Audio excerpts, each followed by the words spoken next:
This episode of Creative Control is brought to you by Pizza Trocadero, The Bookshelf, Planet Bean Coffee, CFRU 93.3 FM, and Granddad's Donuts, and features an interview with Dr. Susan Rogers, a prolific music engineer and producer who famously worked with Prince and is currently the director of the Berklee Music Perception and Cognition Laboratory.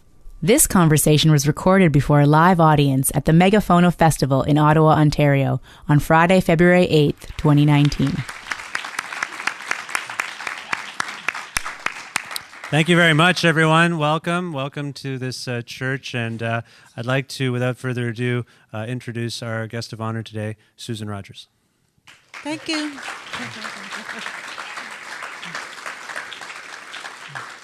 Hi, Susan. Hi. Thank you for coming out, and thank you for inviting me. It's a pleasure to talk about music and music science and all sorts of things related to the stuff I assume everyone in this room loves. Yes, it's very exciting. I thought today we would get to know more about you and your role in some of the work you just described. And first of all, I wanted to say welcome to Ottawa. Have you ever been to Ottawa before? Never Ottawa, no. Never. Do you have any perspectives on Ottawa? Have you ever thought about Ottawa?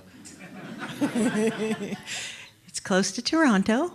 Kind of. Oh, that's bad. Okay. Well, it's far. Very different from Toronto, as far as I could tell. That's right. Well, I love Canada. Some of the happiest years of my life were spent in grad school in Montreal for 4 years. And certainly the greatest commercial success I've experienced were with the ladies, Barenaked Ladies, as well as Odds out in Vancouver. Oh. So the times that I've spent here, either studying or making records, are among my most cherished memories. So it always feels good to come to Canada. Right, so you did attend school in Montreal, but that's fascinating that you never made the trek here, because, and this is not meant to disparage you in any way, but that's fascinating. You were so close. They kept us really busy. That's right. Really busy in grad school. They do that, that's true. So where are you currently based? Where are you living? I'm in Boston. You're in Boston. After I left McGill, I was hired by a former friend of mine, was the dean in the Department of Music Technology there, or the Division of Music Technology, and he persuaded me to come to Berklee. It wasn't what I wanted. What I wanted, in my fantasy mind, I thought that I was going to become a researcher, and initially I wanted to work with pigs. Well, who doesn't? Yeah. I had worked with musicians my whole adult life, and I wanted to be, in my fantasy life, a cognitive ethologist. And in particular, I chose pigs to be the subject of my study. It's the only intelligent animal that we eat. All the rest of them we leave alone, but we're not treating the pig very well. And I wanted to, just for the fun of it, that's why scientists do what they do. But my friend explained to me, he said, your science career is going to be really, really short. I got my PhD at age 52. It doesn't make sense to go and do a postdoc and compete with the 26-year-olds. And he said, I can give you a grown-up salary if you come here. And you can teach your virtual PhD, which is record production and engineering, as well as your actual PhD, which is music cognition and psychoacoustics. And I kind of crunched the numbers mentally and said, yeah, that makes sense, I'll do that. Well, you mentioned that you'd spent so much time working with adult males. In the music industry, do you see a parallel between? You were talking about pigs. No, well, I was going to ask, do you see a parallel between adult male musicians and pigs? Is there a through line there? I think there is, personally. There could be. I don't know pigs very well. I don't know pig nature. I've never had a pig. I'd like to someday. But I understand they're intelligent and they're affectionate, and certainly the men I've worked with have been all that. Yes, okay, good. You said pig a lot there, by the way. That was a lot of iterations of pig. So you're in Boston now. Where did you grow up, per se? Southern California, Anaheim, California. Anaheim, California. And when did you develop? Was your family life good? Was your family supportive of your interests, so to speak? Oh, no. Well, yeah. Kind of. I'm the oldest of four. I have three younger brothers. I see. And unfortunately, very good parents, very good, but lower middle class, working class. But my mother got very ill when I was 8, and she passed away when I was 14. Right. So after that, it was kind of every man for himself. My father, and this actually I've come to find out was a very good thing. He set the bar very low for my brothers and me. get a job, and you're good. Get a job, and you're golden. And his dream for me was I'd go to work for a grocery store because I'd be in a union. Oh, I see. Your father had 3 jobs, didn't he? Well, he had quite a lot. Quite a lot he of worked jobs, morning, noon, and night. Yeah. But I wanted something more for myself. I'll jump over and just kind of do kind of a leapfrog over some of the major points. But I got married when I was 17 in order to just be an adult and start my own life. And fortunately for me, I married someone who was very abusive, physically abusive. He used to beat the crap out of me. He was jealous. So it sounds like this story is going to be sad, but it's not. You did say fortunately. Yes, because he was bad, I could leave him guilt-free. If I had married a good man at age 17, I would have stayed with him. I mean, you'd want to. But he was bad. And because he was bad, I could flee and feel no guilt about that. So I finally, at age 21, is when I responded to that inner call that had been there since I was this big, to be where records were being made. And I moved to Hollywood, which wasn't that far away, and I got started. So how did you actually get started? Let's get into that. Actually, before that, what sparked your initial interest in music as a teenager? If I assume it was when you were, or no, actually, if I recall correctly, you were around 7 years old when the Beatles were kind of on the rise, right? But if I understand things correctly, you didn't really care for them? The Beatles were kind of omnipresent. I grew up a Beatles fan as well, and I've always thought they were kind of cool. But in retrospect, I imagine when something is so omnipresent, they're not as cool. It's like U2 or Coldplay in our modern parlance. They're just sort of everywhere, and then they don't have the cachet. Growing up with the Beatles at the time, were they kind of considered a bit lame in any way, or were they always kind of cool? Well, I was pretty little. I didn't really know what cool was, but all the kids were talking about them, and there were older teenage girls on the block who that's all they could talk about. No, it's an interesting thing, and I'd love to see this explored scientifically. I believe that children know their resonant frequency. I believe that children know what they like and what they dislike, and as long as adults aren't telling them who they are or what they should like or dislike, if you let them decide for themselves, they'll tell you, I think pretty honestly, what they like and what they don't. And I recognize that the Beatles were okay, but there was other stuff that I heard on the radio that I was more responsive to. This was when you were 7, roughly? 7 years old? 7, 8, 9, 10, okay. Right in that age. And as it turns out, and speaking as a brain scientist now, the age between the ages of 8 and 11 is when the human brain makes some important changes in order to get ready for puberty. And humans are as musical as they're ever going to be by the age of 11, unless they take music lessons, which will keep the clay wet. But anyway, right around that age, I was recognizing when James Brown would come on the radio, when Sly and the Family Stone would come on, you'd be a little kid and you'd be going, yeah. Now that just feels right. And who knows where that comes from, but it's an inner knowing of, that just seems right to me. Given your cognitive knowledge now and the studies that you have engaged in, and you're saying are you saying you don't know why James Brown and Sly and the Family Stone would have resonated to you at that point? I don't think we know. I'm going to talk a little bit about it tomorrow, the mechanisms through which people bond to music, but we know that we can bond to music through the motor pathway. It makes us move a certain way, or music makes us think a certain way. The lyrics usually do that, or the chord changes in melody can make us feel a certain way. And some of us have a greater appetite for rhythm, or a greater appetite for lyrics or for melody. The Beatles fans were hankering for melody, whereas some of us wanted to weight the mixture a little bit more strongly on the rhythm.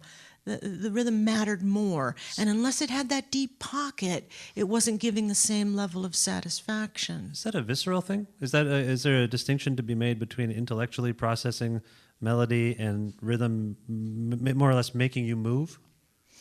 Yeah, there are all these brain circuits, is what I was about to say, and that sounds really stupid. There are It didn't sound stupid to me. I'm kind of dumb. That sounded smart. There are a lot of. It's the understatement of the year. There are 100 billion neurons in the brain, right. and so these paths are all interconnected. But shorthand version is. Human beings, unlike certain other primates and monkeys, have a lot of connectivity between the auditory cortex right here and the motor cortex. So music makes us move, and movement makes us want to move in a steady rhythm. So the two things, movement and music, go together perfectly. But then there are also these frontal lobe connections that are constantly judging things. And people like that. Animals like that. They like to judge. So when you listen to a piece of music that you think is really clever or especially beautiful, you'll bond to that. Yes. And you'll judge it as being your music, the best music. And you'll tell everyone else, this is the best. And you're going to stick to your guns unless that band comes out with a really bad album. Right. So you hear Sly and the Family Stone, you hear James Brown. This sparks an interest in music when you're young. And you mentioned that as you got older, you moved to Hollywood to explore record making. But between that time when you hear these songs and these artists and that time where you move and try to do something about it, what was your engagement with music like beyond being a fan? Did you try to play music? Were you interested in that in any way? Like, I'm going to try to learn how to play instruments. No.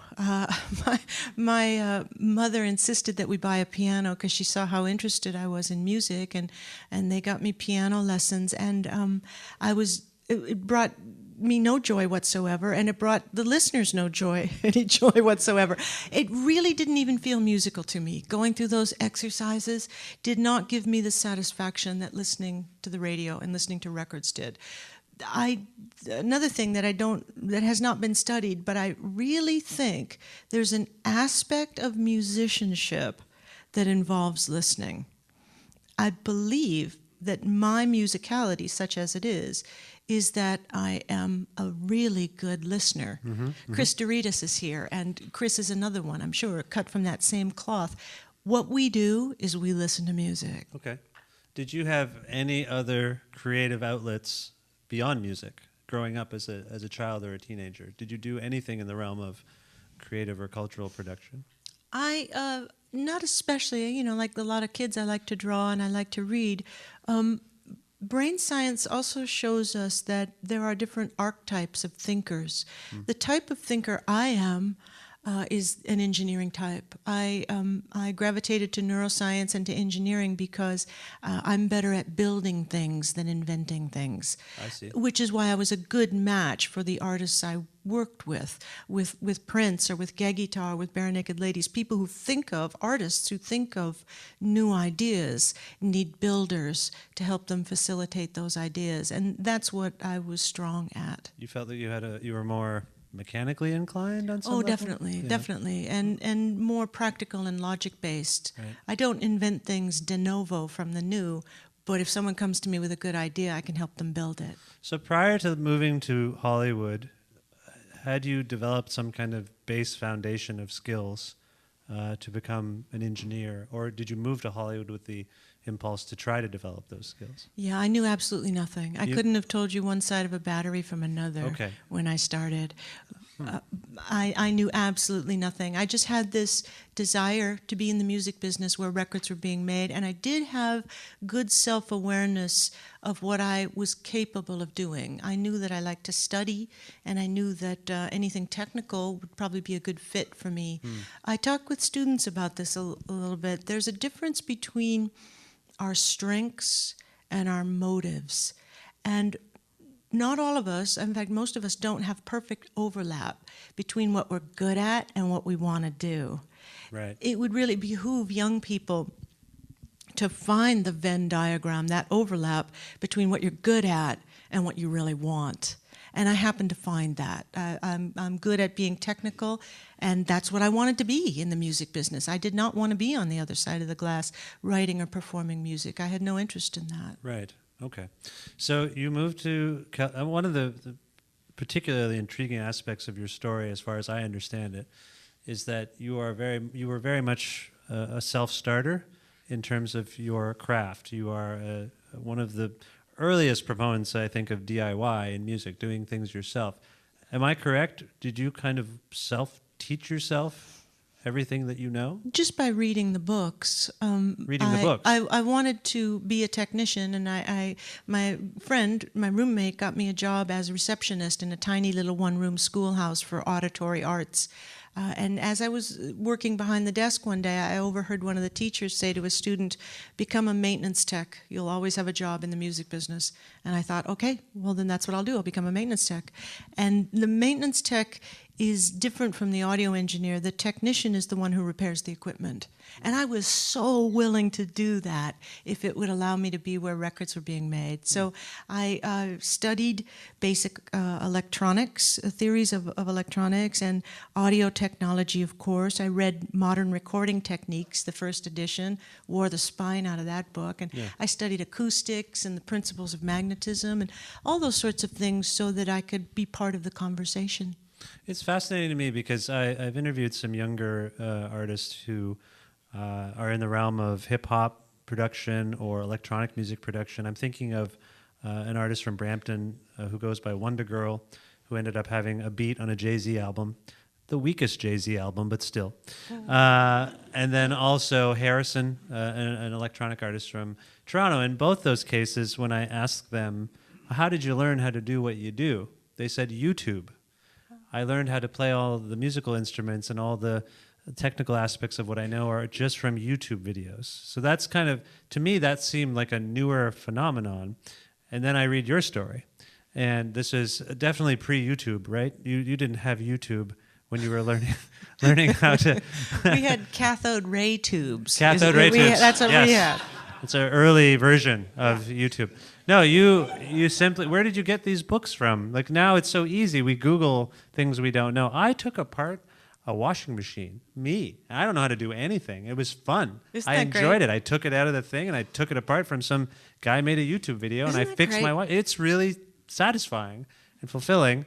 But at the same time, I've tried to, take, in the past I was put in guitar lessons, or I've put my son in piano lessons, and he's kind of like you. There's a bit of he likes it, but there's also a little joylessness in it. But anyway, this is a really interesting time because a lot of musicians have access to information to teach them how to improve themselves. They also have access to distribution channels for their music because of the internet. So all I'm saying really is I feel like when I hear your story, it seems like a pioneering aspect of what's going on a lot now, of just like, I want to learn how to do this. I'm going to teach myself. No one's going to help me. And I'm just curious about that impulse to be, like you were just driven to do it. Yeah, you do have to have, that full can of whoop ass.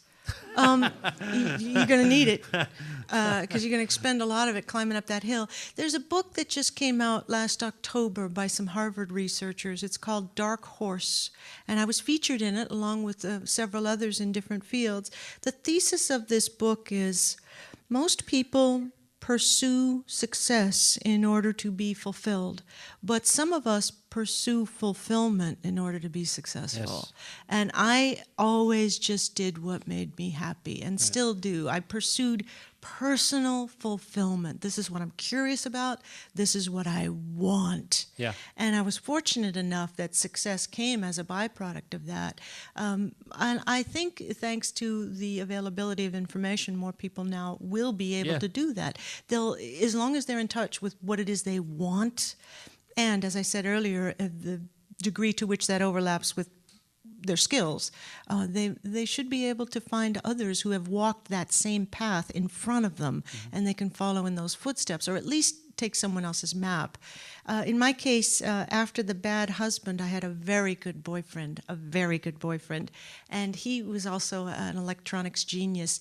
His electronics textbook came from the U.S. Army, and he suggested I get mine there too. Oh, interesting. So I called the U.S. Army, the local recruiter. I just called the recruiting station, and I lied about my age. I said, I'm 16 years old, and I'm going to get out of high school, and I'm going to join the Army, so I want to study electronics. Will you send me your electronics manuals? And they did. They sent me the full volume, just for the cost of postage, DC Principles up to microwave technology. I still have those books. You lied to the Army? I lied to the Army.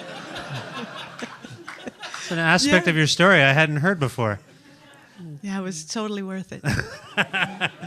So let's talk about how you went from gathering books and data to having practical experience with the equipment you were likely reading about. How did that occur, and where did that occur? I was looking for work, and the Los Angeles Times newspaper, we were just talking about how we feel bad about journalism and the absence of newspapers and media. Backstage, that's true. We were. It's rough. But back when there were newspapers that had want ads in the back, the LA Times, the back of the LA Times said audio trainee wanted, and it was for a company called Audio Industries, right on La Brea, across from A&M Studios in Hollywood. And I just happened to live up the street from them, and they interviewed me and they hired me.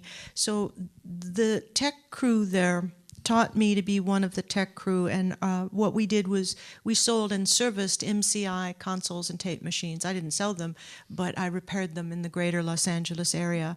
It was the best education I could have hoped for, because I'm working in Los Angeles. Yeah. The year I started was 1978, repairing consoles and tape machines, and I'm going to studios where I'm seeing the Eagles or David Gates from Bread. Remember Bread? I remember Bread. Heat Wave. Ray Parker Jr. built a really great studio with the money from Ghostbusters, the theme song that he wrote, and going to studio after studio after studio and seeing these people in the business repairing their equipment and getting a sense of my place in the business. It was very fortunate.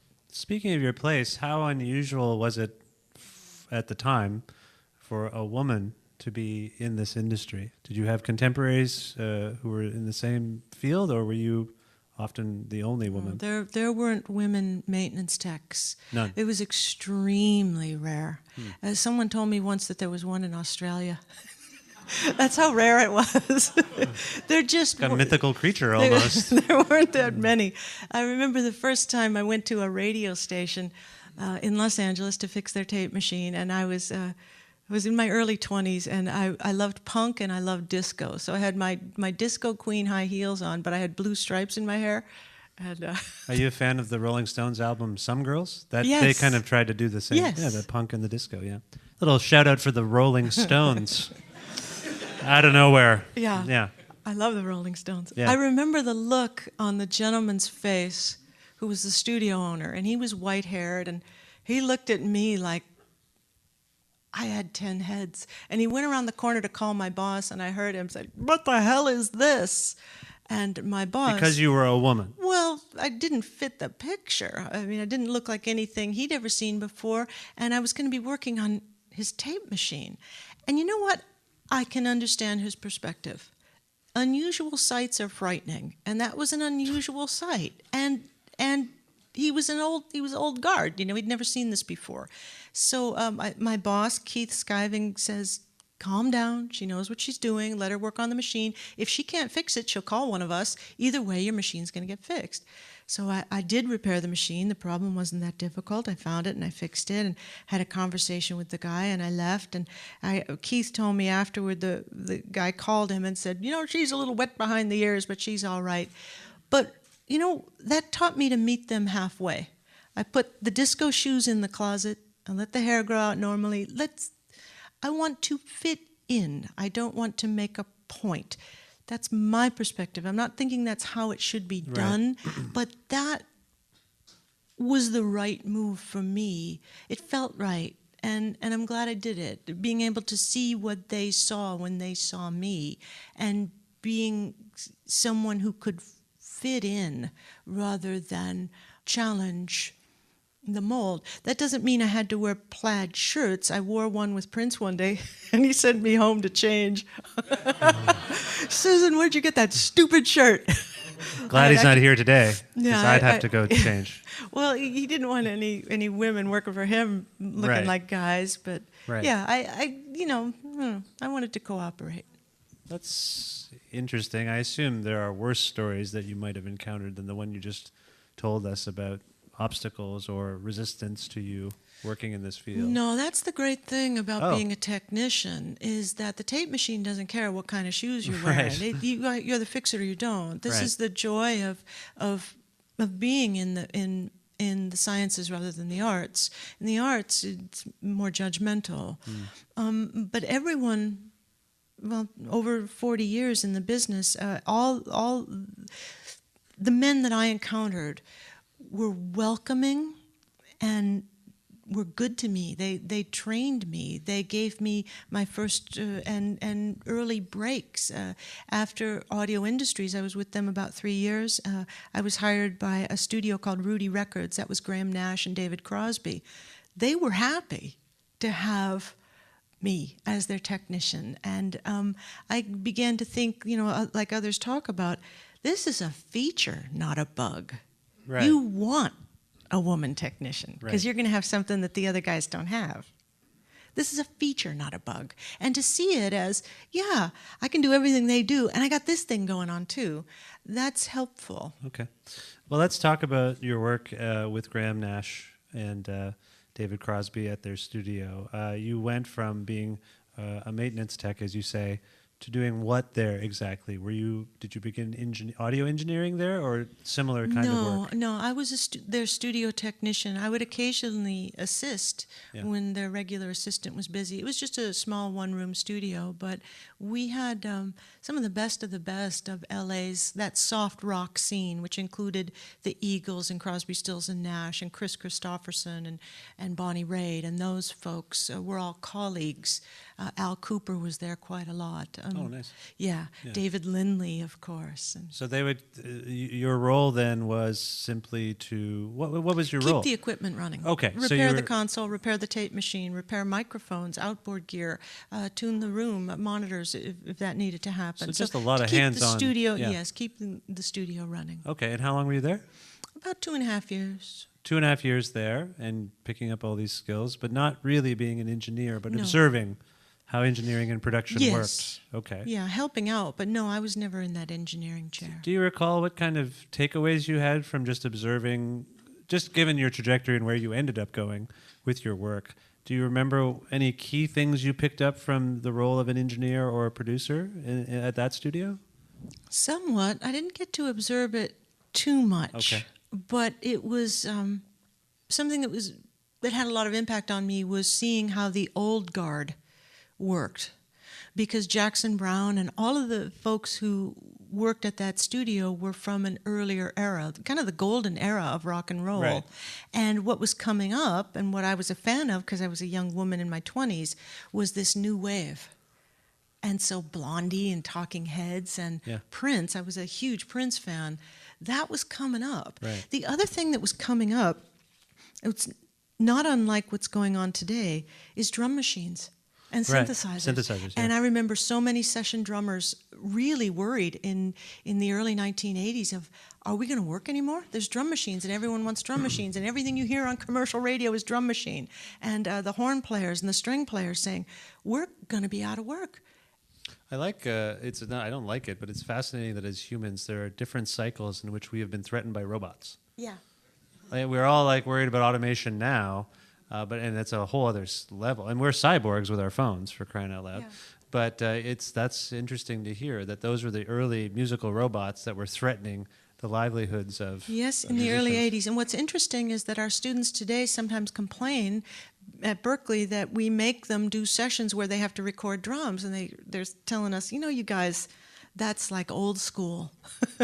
But I'm a drummer. This is very bad news. in the history of popular music, anytime we add a new technology, we don't automatically get rid of the old one. The tree is getting denser at the top of the branches. It seems to me that a new technology emerges, we muck around with it as a civilization for a few years, and then someone sometime a point decides, I'm going to go back to the way we used to do it, and then that becomes a thing again. So Yeah. like live drums becomes a thing again. Phew. Thankfully. Yeah, when typewriters came along, it didn't wipe out pencils and pens. Yeah, that's true. That's true. We still have them. Yeah, we do. It's true. Okay, we've solved that one. Good, done. So you worked there at that studio for 2.5 years, you say, roughly? Yeah. What happens next? My dream came true. Prince was my favorite artist in the world. I had seen him several times play in Los Angeles, and I had all his records. He was my favorite artist. And the boyfriend that I mentioned before, he was an ex-boyfriend at this point, but we were very close. And he called me up, and with his thick Boston accent, he was the chief tech at Westlake Audio. And he says to me, "Sue, your dream job is waiting for you. Sue, call Glenn at Westlake. Sue, Prince is looking for a technician. That's your job. Call him, call him."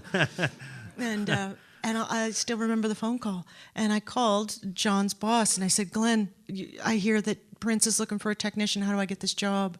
And short version of the story is he interviewed me, and Prince's management interviewed me, and they hired me, and I moved to Minnesota.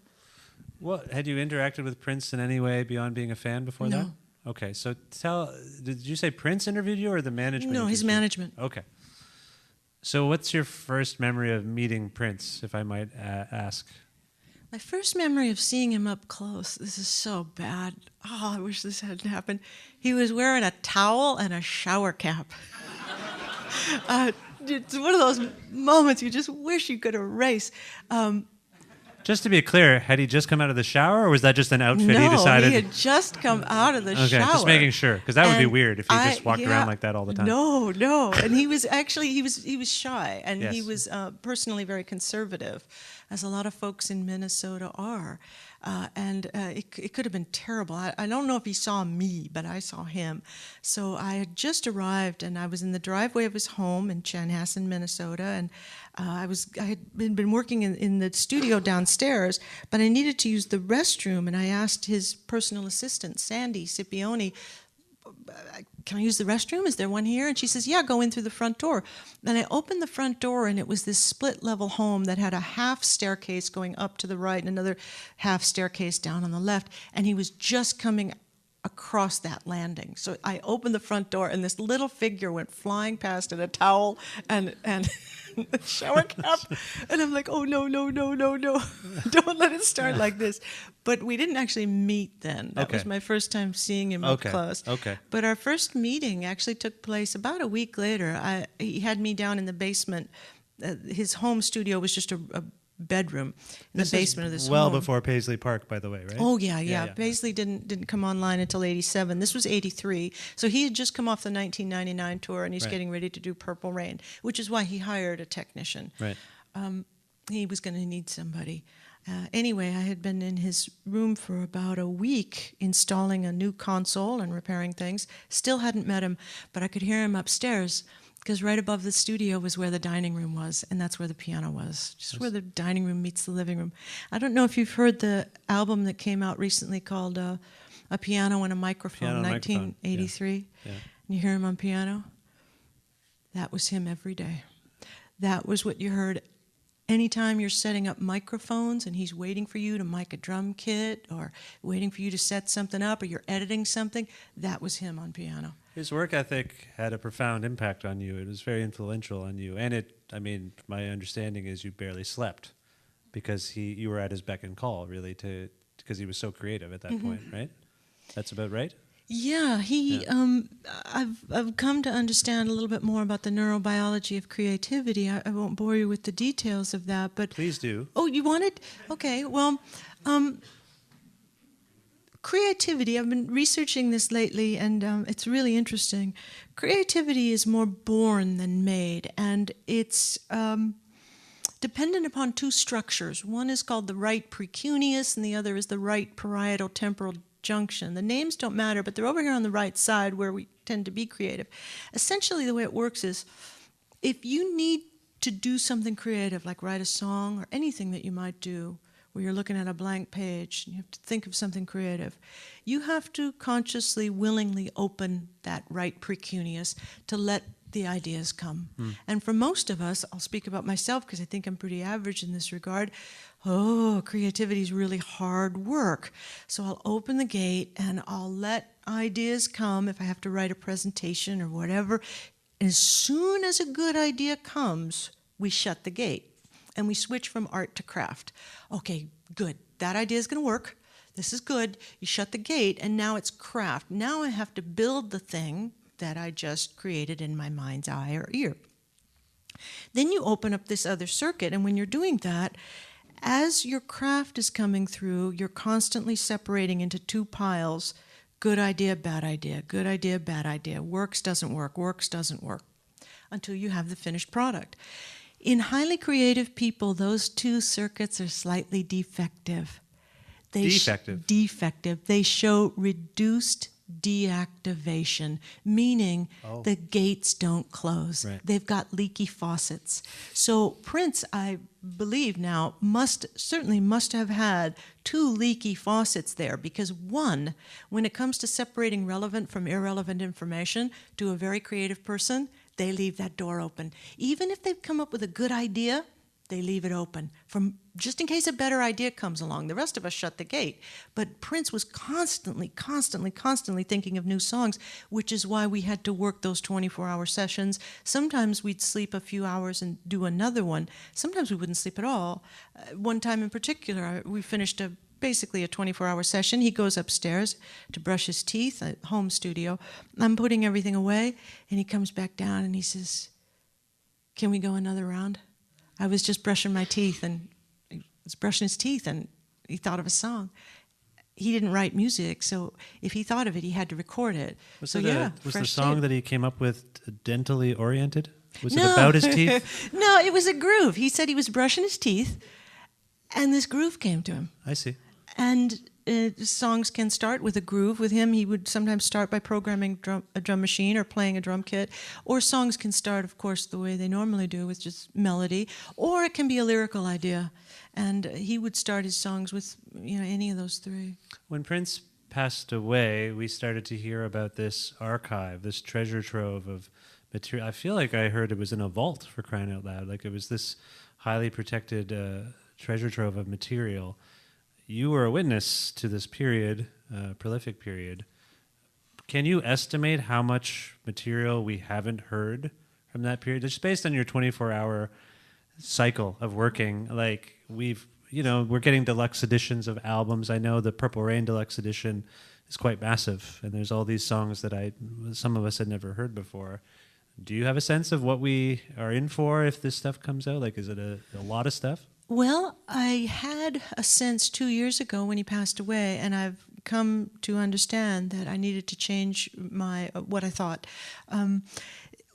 I was asked this question when he first passed away. I was the person who started the vault. I needed to start a vault for him when I went to work for him. So I knew how it was when we started it. I heard from others who worked with him after I left how big it had grown to be. You couldn't shut the door on it because it was so full. It was just spilling out. It was spilling everywhere. So my estimate was for every Prince song we knew, there were at least two more that you hadn't heard. But after he passed away, I since learned that so much of his material had leaked through a bootleg chain that there were bootleggers around the world who had, in the words of one, when I had a Skype conversation with him, he said, looking right into the camera, he looked at me and he said, "We have everything. We have everything." And they damn near do. So the hardcore collectors have heard 90% of it. It's very rare that one pops up out of the vault that hasn't been leaked at some point in Prince's history. This is through some nefarious staffing thing like this. There was all that. There were mistakes that Prince made. He used to, this is good. You'd make him a cassette, right, like a rough mix, and he'd get in the car and he'd drive around in that Thunderbird that he had for a while there, and he'd play the rough mix and he'd eject the cassette and he'd throw it in the back seat. And he was doing this all the time. Just chucking tapes behind him? Into the back seat of the car. Right, yeah. But his assistant would take the car to be washed and detailed every other day, and those guys at that car wash were cleaning him out. They were cleaning out those cassettes and putting them probably in trash bags.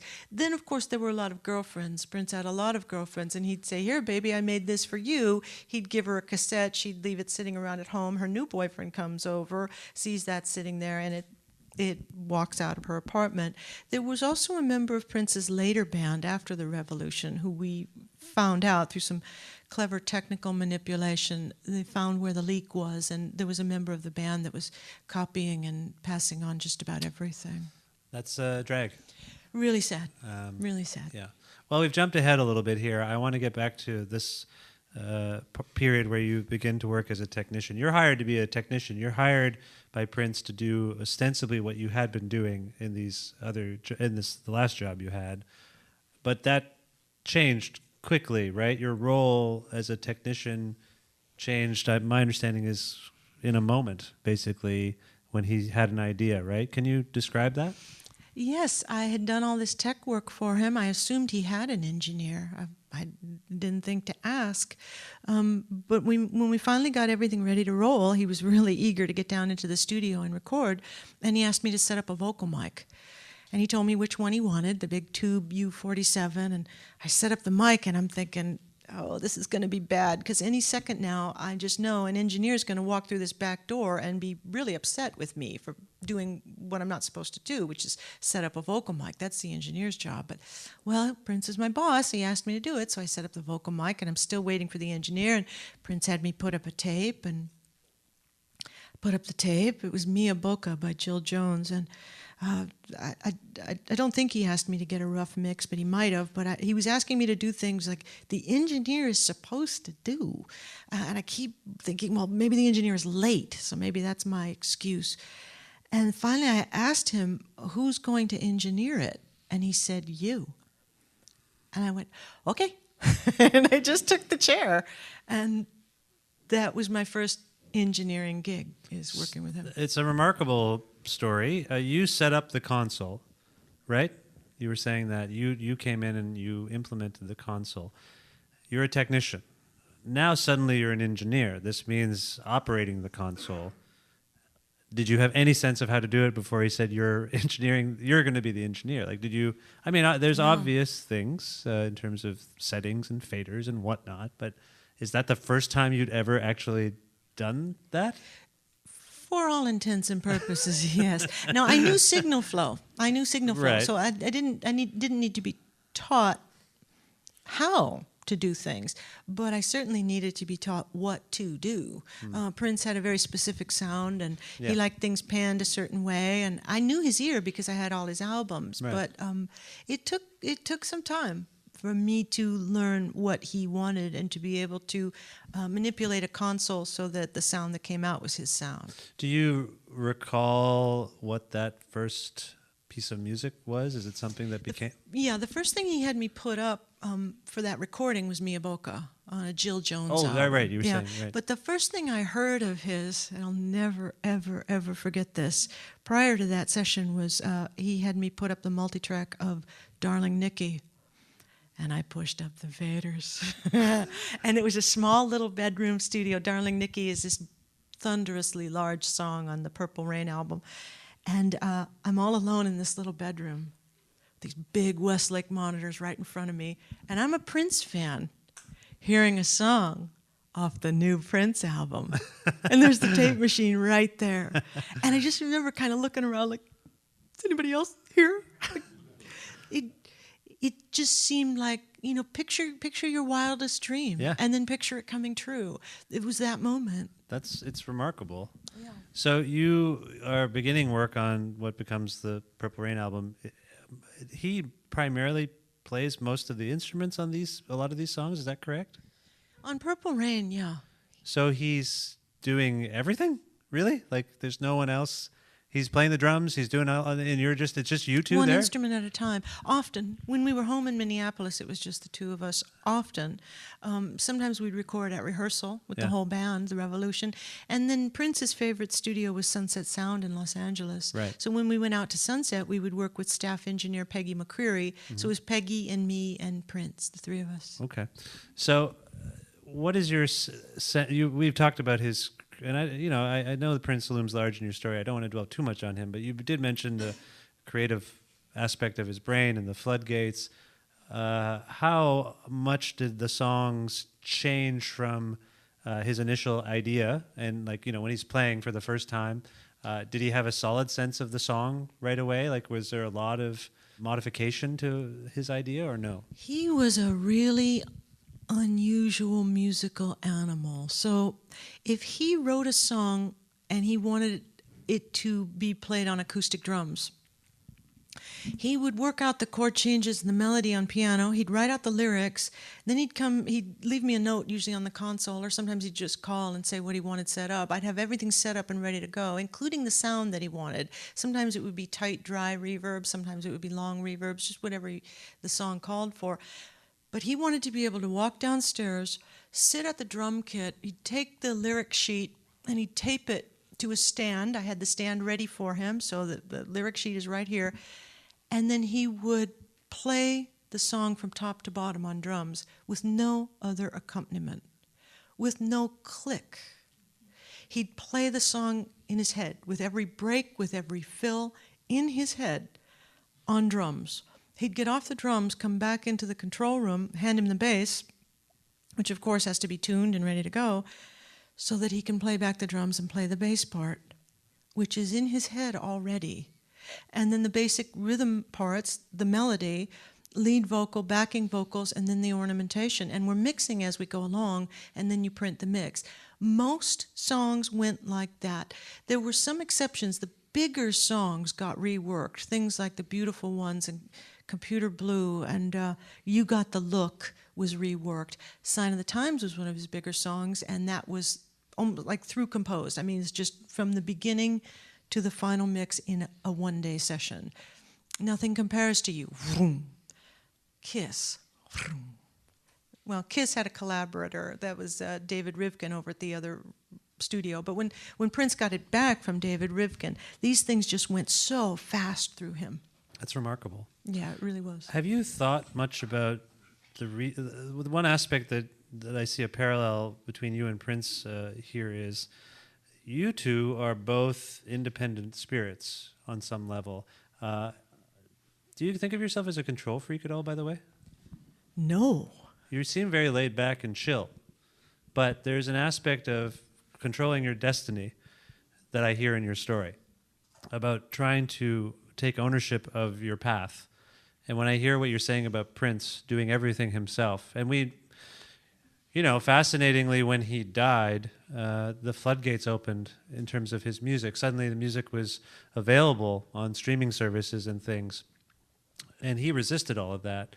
He very famously fought his record label.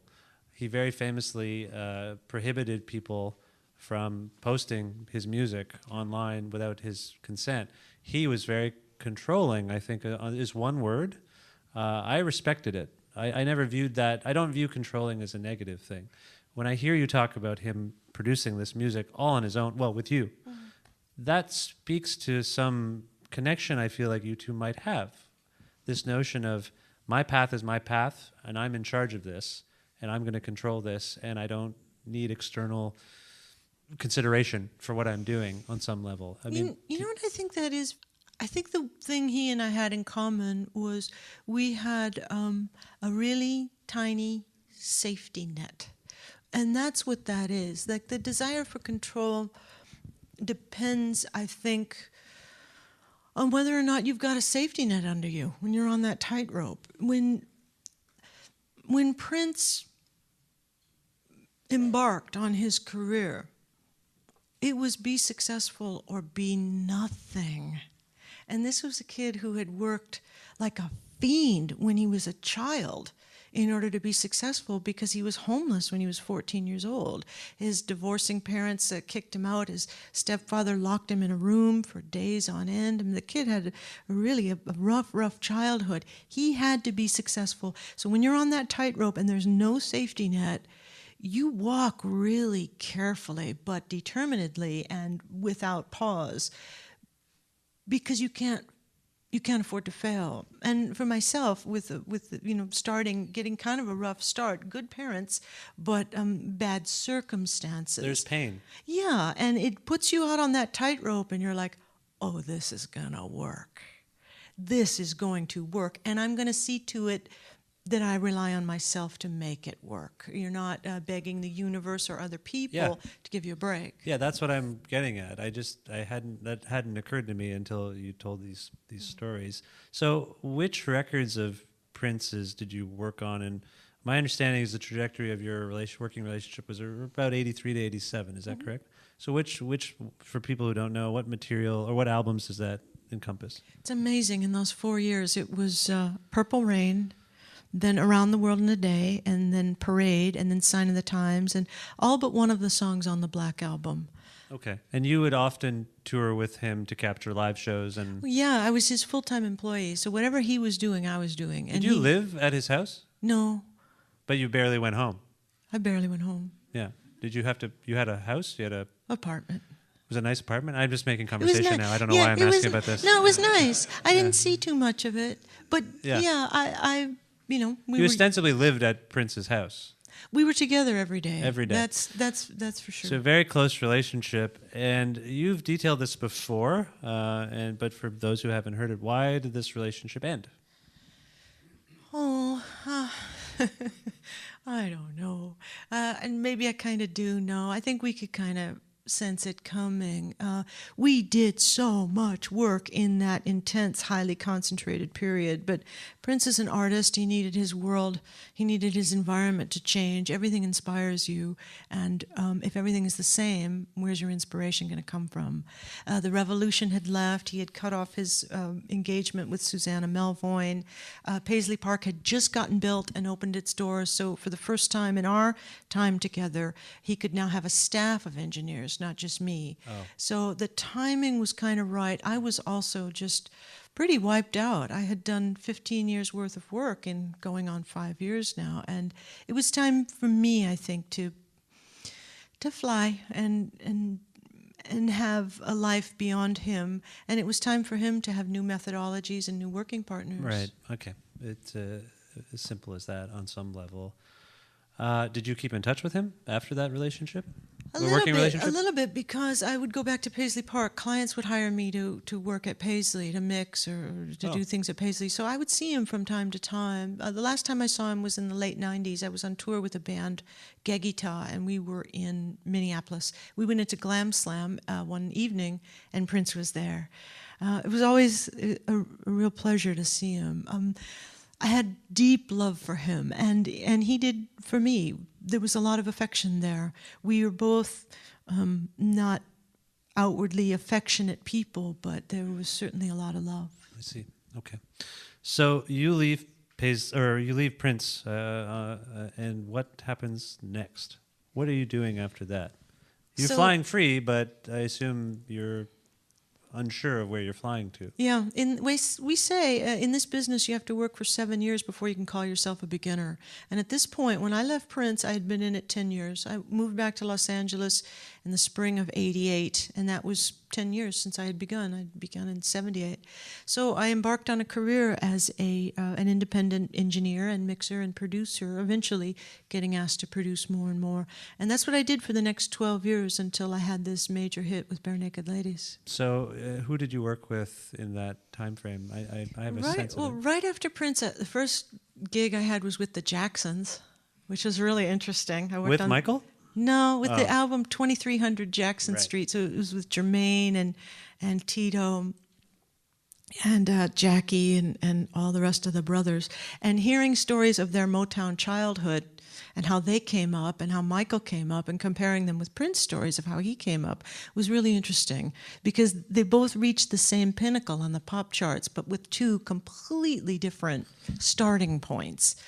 So, yeah, I worked with them, and then I did a lot of alternative indie stuff. There was Michael Penn and Jill Sobule and records like that. Mm-hmm. My life changed when I met Tommy Jordan and Greg Kurstin, and I worked on 3 Gegita albums. I worked with the Odds in Vancouver, and then, of course, Barenaked Ladies, and Tricky and Hugh Harris and David Byrne and Rusted Root and quite a variety. Yeah, quite a variety. I don't mean to travel back in time after we've moved on, but I feel like since you brought up the Jacksons, it's Jermaine, no pun intended. Did Prince... Jesse got that one. Jermaine Jackson, anyone? You're too young. Anyway, so did Prince view Michael Jackson as a rival? Yes, and was really happy about that. He's happy he had someone, a foil. Oh, sure. Yeah, as I'm sure Michael was, too. That's what you want. Yeah. Okay, I just wondered. There's the you mentioned James Brown earlier. There's the infamous clip of James Brown performing a show and bringing Michael and Prince up on stage to do some stuff. And the consensus is that Michael shone in that moment and that Prince struggled. Yeah, that was bad. That was one of... Were you around for that? No, that was before me. It was one of the most Yeah. embarrassing moments in Prince's life. If you can Google it. And this is coming from a guy that walked around with a towel and a shower cap a lot of the time. He didn't walk around. He was running. Sorry. Anyway, it was an accident. No, Prince wasn't quite ready. And, like we say, we want the spotlight of attention to fall on you when you're ready, not when you're stepping into your underwear. But, you've got to try. Yeah. And Prince was invited on stage by Michael Jackson. It was actually James Brown's stage. And Prince wasn't quite savvy enough at this young point in his career to prevent himself from making a very bad mistake.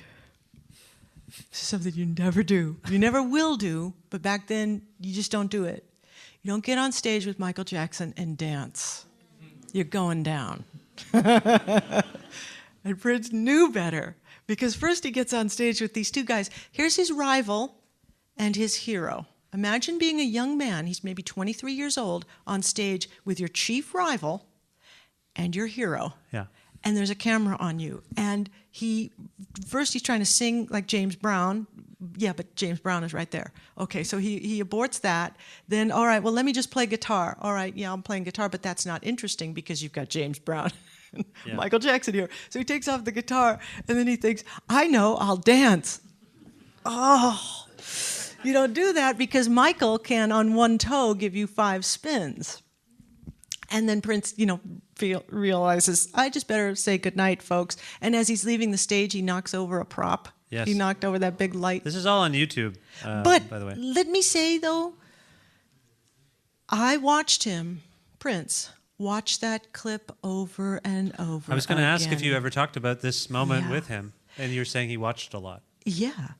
He internalized even his most embarrassing moments to know what not to do.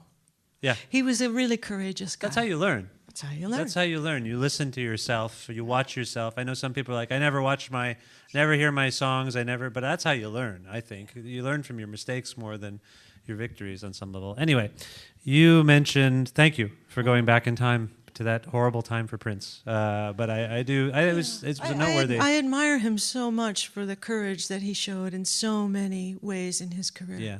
So this other life-altering moment for you occurs, in some ways it's unlikely, because of Toronto's Barenaked Ladies. So tell me about that working relationship. How did that come about? You obviously have cachet and credibility because of Prince. You mentioned the other list of people you've worked with. How did you, who are notable as well, how did you come to work with the Barenaked Ladies? Well, they had sent me, after the first album came out, they sent me demos for their second record. And this was the first album is Gordon? Yes, after Gordon, they sent me demos for the second record. And I listened to Gordon and I liked it, but I was pretty booked up and I was kind of going a more alternative direction at that time. So I told my manager that I wasn't interested. But your punk roots are still they were showing a little bit. Yeah. But we had some mutual friends in Odds and in Toad the Wet Sprocket out in Santa Barbara, and eventually Gay Guitar. And so the ladies were to my good fortune, they asked me again. So they asked me before the stunt record if I would be ready. And at this point, I really was ready to work with them. And I had 3 weeks available in January and February. Okay. So we worked together. And we had almost no time for pre-production. They had all the songs written except for 1 week. 1 week was written at the very last point. Which ends up being this massive single. Yeah, that's not uncommon. That sometimes the best idea is at the end. Yeah, when you finally realize you've got a record, the pressure is reduced, and suddenly it just pours out sometimes. I often hear that the record label will say, "Thanks for what you sent in. You're missing a single. What are you going to do about it?" Did that happen with them? Or Not no? that I know of. Okay. No. So one of the most iconic musical moments of our time, it has been memed, it has been studied, I think, by scientists, is from this song 1 Week, where Ed Robertson says, "It's been," and then nothing happens. I can't believe I'm asking you about this, but tell us about that song and that moment, because it has been pondered and it's used on Twitter quite a bit. I noticed that people use it as kind of this joke on some level, but this is a huge song. What do you remember about the composition of this song and that decision to be like, whatever, it's been... That was their arrangement. That was their decision. My contribution had a lot to do with the rhythm section. Oh, okay. They told me then that one of the things they wanted the record to achieve was to sell more in the States, because they were so well known in Canada, but they wanted to sell more in the States. And for that, the rhythm has to go a little bit differently. The groove, the pocket needs to be a little bit different, fewer tom fills. Sometimes you just stay right in that zone. You stay right in that pocket, and you don't break form, or the rhythm section doesn't. You let the top line break, but the bottom line needs to stay. So we needed to get Tyler off the toms a little bit and onto... work cymbals a little differently. So the decision to do 1 week with acoustic guitar was something that they wanted to do. That was their choice. And the breaks, I think it just happened naturally. Okay. I had an album right before that record and another one immediately after. So I was really busy, and I could only come to Toronto for a couple of pre-productions where they ran down what they had been rehearsing. We made whatever changes we needed to make. Okay. So are you an engineer or producer on that record? How would you describe your role? Both. I'm You did credited work- with co-production on it, and I engineered it as well. And then after my 3 weeks were up, I handed it off to David Leonard, who did the remaining overdubs and more vocals and mixed it. Is that distinction between engineering and producing one that you feel is muddled or misunderstood? This notion that you are... It was pretty cut and dry back in those days, but now it's pretty hybrid. So in those days, the engineer was analogous to the cameraman on a film. Right. Cameraman plus art director, responsible for massaging sound. And the producer was responsible for realizing the vision and for helping to form that vision, for making arrangement choices, and for pulling performances out of musicians. That's what we do. And for being on that talkback and saying when we got it, or no, we need to keep going. It's a technical role. Yeah, they're two different things. At this point, the only way that I could engineer and produce simultaneously is that I knew engineering so well that I could do it automatically, and that freed up another part of the brain that allowed me to listen with the listener's ear. Right.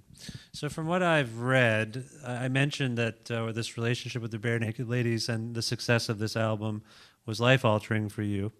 From what I've read, you viewed the success and the money that you earned from it as almost a way out of what you were doing as an engineer, as a technician, and that instead you thought, okay, I'm going to take this money and I'm going to go to school.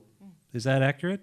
Yes, when you'd have a hit record back in those days before Napster, before evil file sharing, producers and artists got royalty checks. And if you had a hit record like this was, multi-platinum, you had a big royalty check. So you could pay off your mortgage, or you can build a recording studio, or do what I did, which is quit my job. I had... Like a lottery ticket almost. Well, I had been, since my mid-30s, I began feeling a second calling, the calling to go to college and be in the sciences. I thought I would really enjoy that line of work. And the voice was just getting louder and louder. By the time I was in my 40s, when we did that record, it was a pretty loud voice. I was no longer listening to college radio. I was in my mid-40s, and I thought I would enjoy Is the that when life. that happens? Am I going to stop listening to college radio? No, I don't know. It does for some people. I remember I was working with T-Bone Burnett. We were at the Magic Shop in New York, and he was being interviewed, and the interviewer asked him, do you listen to college radio? And he says, hell no, I don't listen to college radio. I'm 47 years old. There'd be something wrong with me if I listened to college radio. Huh. And I was just 3 years younger than he, and I thought, yeah, I'm feeling this too. Like, Right. I'm no longer as excited about the records. At least the genre of music that I'm making. I'm more interested in jazz, and my tastes are changing. Is that in your work as a cognitive scientist, is that something that occur? Like, I wondered about that, this notion of aging out of music, listening to music, and aging out of this impulse I have to discover new music. And I wonder where it comes from, because I think it's a lack of time. I actually, first of all, I don't think that's happened to me yet. But I hear of this happening. I know it's a phenomenon that will occur. As a parent of 2 children, as someone who has 6, 7 types of jobs, one of them happens to be processing new music, so that's lucky. But I imagine at some point my mental capacity for processing something as vibrant and new might change. Is there something in my wiring? Can you analyze me right now and examine me and let me know what's happening? It probably won't change. I'm going to talk about it tomorrow. I have to wait till tomorrow? Yes, but no. You're just like my actual doctor. greater detail. Our appetite for music and our preferences is driven by gene expression, and so is personality. And those tend to be fairly stable over a lifetime. What isn't stable over a lifetime is things like resting arousal rate. Right. So, for example, Adrian North did this work. He showed that there are 2 groups of people who have almost the exact same personality profile. They only differ according to age. Young men who like heavy metal and older men who like classical music. It's the same personality profile. It's just that when you're young, you're into heavy metal. As you get older, your resting arousal rate slows down a little bit. You still want the same experience. You want complexity. Virtuosity. In your music. Right. You want virtuosity. Yeah. You want an active, not passive music listening experience. You're just older and you've kind of been there, done that. So you're seeking newer experiences. But the core of what you like will remain the same. Just as your appetite for food will remain the same. Right, okay. If you're adventurous as a foodie, you'll be adventurous your whole life. And if you're not a risk taker with food, that'll persist your whole life. It sounds to me that you were physically exhausted by your work as much as you were mentally exhausted, and you had this voice calling you somewhere else. So where did that voice lead you that you were talking about after? I just thought I would really enjoy going to school and studying, and that same engineering mind wanted to keep engineering, but with a new input source. Different in a new engineering. System. Yeah. Yeah. And I became very attracted to neuroscience. I really wanted to do brain science. So I did 4 years at the University of Minnesota with the money that I got from my royalty checks. Back in Barenaked Minnesota, Ladies. interesting. Yeah, back to Minnesota. I loved the U of M. And then I was fortunate to be accepted into McGill. It's the world's center. It's the mecca for music cognition and music perception research. And I was accepted in Daniel Levitin's lab. Okay. So I did 4 years at McGill. So you were exhausted by music on one level. On another, you wanted to dig deeper into it. You wanted to know how it worked more than. Oh yeah, that's fascinating. No, I love record making. I love engineering. I love production. I love mixing. I'm jealous of the kids who get to do it now. But I had my day. Yeah. I had all the fun I wanted to have. It's their turn. They should do this now.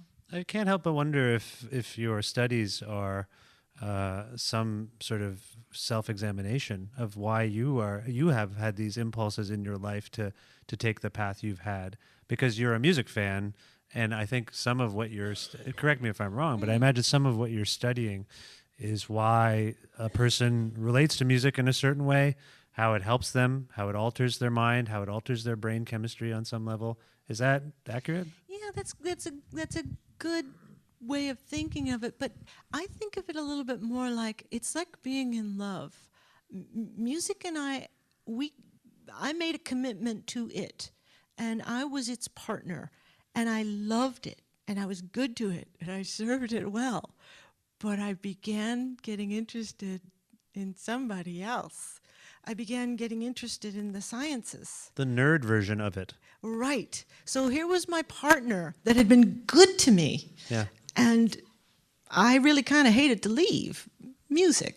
But at the same time, this other voice there was something there. It was getting louder and louder. And so this new partner, the sciences, I honestly love as much as I loved working in music. It is to my good fortune that they are complementary. Yeah. I like teaching students at Berkeley we can talk about record making from the artist or the production or the engineering or mixing aspect. We can also talk about record making from the consumer's point of view, and that's the brain science of it. So the conversation is like having a conversation about family in a way. Yeah. Like these are things I love and things I feel like I know, as we feel like we know our partners or our loved ones, but we don't really know. Yeah. And it's always nice when there's a little bit of mystery there. So I think it's more like you mentioned self-discovery. It's kind of feels like other discovery too. You're discovering something about something you love. Are you in your work kind of in touch with how music consumption is working these days? And well, I ask this because and I've had a couple of dark conversations since I came to Ottawa, like a thunder cloud, a dark cloud, saying everything is in kind of a bad shape on some level. I don't mean it. I'm ultimately an optimistic, hopeful person. That's why I do things like what we're doing today, and why I make a music-oriented podcast, and why I go to shows and listen to music with my kids. Like, I love music.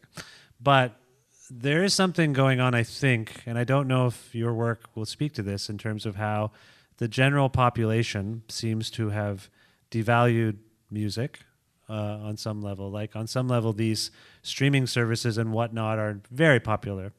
And on some level, I feel like people have more access to music than they've ever had. Musicians have more access to their fans because of the internet than they've ever had. But at the same time, musicians are struggling a lot more on some level to make ends meet with it, because it used to be a song came on the radio in a major market, and it maybe 1 million people heard that song. And if 10% of those people went out and bought the record, the artist would do quite well. And now people often post their streaming numbers, and it says 300 million people, or well, that's an exaggeration, 4 million people heard my song. Well, how many people bought that song in the end? How did that come back to the artist? And so I wonder if you, in your work, cover this at all, the way we consume music and have... Like, a lot of us still buy music, I think, and a lot of us support. Probably the people here are engaged in music making because they love it. But it seems like a fraught time. But that's arguable. I know a lot of people will push back against what I'm saying and say, well, I guess those musicians just need to get another job as well. And that's a different outlook than I'm used to. Do you have any thoughts on that? Have you pondered that? I have thoughts on it, but I haven't read any scientific findings about where things are going. Most scientists are interested in, ones I read anyway, are interested in brain science. So I don't know too much about social psychology. Okay. So I don't know those papers, but I certainly have thoughts on it from my personal perspective and that of my colleagues and our students and our graduates at Berkeley. Music is going in kind of the opposite direction that food went. So years ago, not that long ago, people did not go out to eat. You bought groceries and you made food at home. It was a pretty rare occasion for the majority of people where you would go out to eat. It was a special occasion. It was a special occasion. Yeah, you made food. That's what you did. But as our society advanced and as people got really, really busy, in today's world, it's rare that you make food at home. People eat fast food and they order out. You're having someone else do something for you that you could do for yourself, but you're saying, you know what? The way you make that sandwich is better than how I would make it, and I'm willing to give you money to make me a sandwich. That's where we've come. But in music, it's gone the opposite direction. the price of admission to be able to make music in the middle of the last century was really, really high. You had to have a specialized knowledge or skill. You had to be a producer or an engineer, or you had to be signed to a record deal. Or you had to afford the money to go into a big recording studio. Not that many people could make music. That was a big deal. Now, if you've got a laptop, you can be a recording artist. So now, in the opposite direction, people are saying, why would I pay you to make music for me? I can make my own music. So I think we've got everyone making artisanal music now. I think that human nature being what it is, we will go back to realize, yeah, I can make my own music, or I can listen to my friend's music, or my roommates, or my brother's music, but I'd rather pay for the music that that guy makes, because I think it's better. I think the marketplace of ideas will sift, once again, these objects. And music used to be the rare gold in this pan. And now we're seeing, like, okay, it's in the pan, we've got gold, but we've got a lot of other stuff that we like, namely our own music. Right. And I think we need to get back to that point where we are beginning to have a value system that recognizes that some people do make food or music better than others. Is it worth paying for? What I'm observing at Berkeley, and what seems to be the story now, is that things are on the upswing. We're hearing, with each passing year, better stories from our graduates out in Los Angeles. I'm hearing about recording studios being built. This new studio called Gold Digger, which is 9 rooms in Los Angeles, 9 rooms that are working. Yeah. And if new studios are being built, that means that someone's crunched the numbers and someone has said, I can make a profit off this. More of our graduates are getting work and are winning awards and are moving up the chain faster. I'm hearing that New York is kind of coming back in the business end. Because people love to consume music and because people love to make it, it stands to reason that someone's going to get in the middle and say, well, I'll take money for this transaction. Yeah, right. That's true. All right. Well, I appreciate your perspective on that. You're giving a talk tomorrow, as you alluded to earlier. I'm wondering if you can take a moment to discuss what that talk's going to be about, and also if there are other aspects of your work that you want to highlight, things you're working on now, or that you're planning to start to work on, that you are excited about, I suppose. Oh, thanks. Yeah, tomorrow's talk is psychology for music makers, and it's going to be kind of the highlights of some of the talks that I give at Berkeley, especially to the record production students. We'll talk about how people bond to music. We'll talk about how music can cause us to have an emotional reaction. We'll talk about finding your audience, and we'll talk about recognizing the fact that you're not going to make music that's going to appeal to everyone. If you did, it would be the most bland music imaginable. No more than you'll make a food that appeals to everyone. The only food that appeals to everybody might be water, that we can all agree on. Yeah, that's pretty good. But they give you that for free in restaurants. So for now, right. I'm such a horrible cynic about everything. It's a good balance. It's a good balance. I'm such a Pollyanna. But we'll talk about how lessons from brain science can inform record makers, whether you're a musician or producer. And then the thing I'm interested in right now, as I was saying backstage, I will not talk about it tomorrow, but it's a big concern at Berkeley and elsewhere, is hearing health in young musicians and protecting your hearing. Boy, you're going to want to do that. We now know, thanks to the great work that's done at Massachusetts Eye and Ear, we know now the time course of something called audio neuropathy, auditory neuropathy. It refers to the degradation of the auditory path as a function of both noise exposure and just general aging. That noise exposure is going to accelerate the degradation of that path, and it can take years for that to happen. So you want to protect your hearing. When you're at those clubs for megaphono, just wear earplugs. Just do it. You'll be glad you did. If you're a musician playing on stage, put them in. It's not all bad news. We now know that moderate stress, moderate levels of stimulation actually have a mediating influence on damage. So if you're kind of enjoying yourself while you're pounding your ears, there are some benefits to that. But don't read into that. Moderate stress. I mean, if you're blasting your ears, there's no protection. Right. It's a little bit like the difference between the soreness from having played hockey or the soreness from being pushed down a flight of stairs. Yeah. When you add insult to injury, it's worse than if you had fun when you were getting that injury. Right. All right. Very well put. Very well put.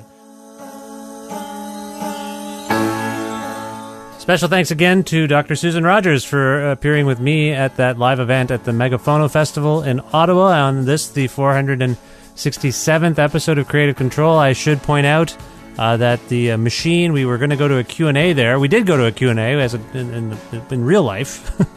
We had a Q&A with the audience, and it was really fascinating, but unfortunately the machines that were recording our talk started to, I don't know, they lasted most of the thing, and then they just stopped working. So I didn't include the Q&A because I didn't have it.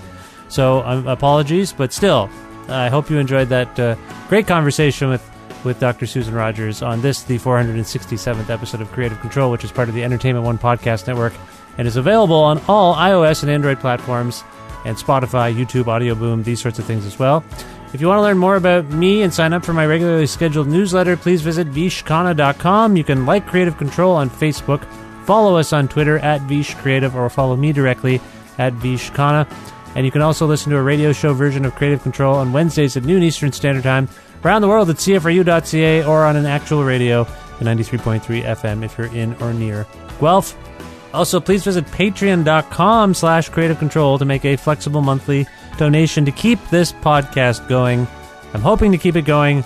It's getting a little dicey. Creative Control needs your support. Patreon.com/Creative Control if you'd like to support the show with a financial donation. Thanks again to Pizza Trocadero, The Bookshelf, Planet Bean Coffee, and Granddad's Donuts for their in-kind support of the show. Also to my pal Jim Guthrie for letting me use one of his songs to end the show each and every week. And thank you very much for listening to this program and subscribing to this podcast and telling your friends about it as well, and for inviting me to your festival to do a live interview or moderate a panel. That's always fun, and if I can do it, I will definitely try. All right, I have to go, but I will talk to you very soon. Bye for now.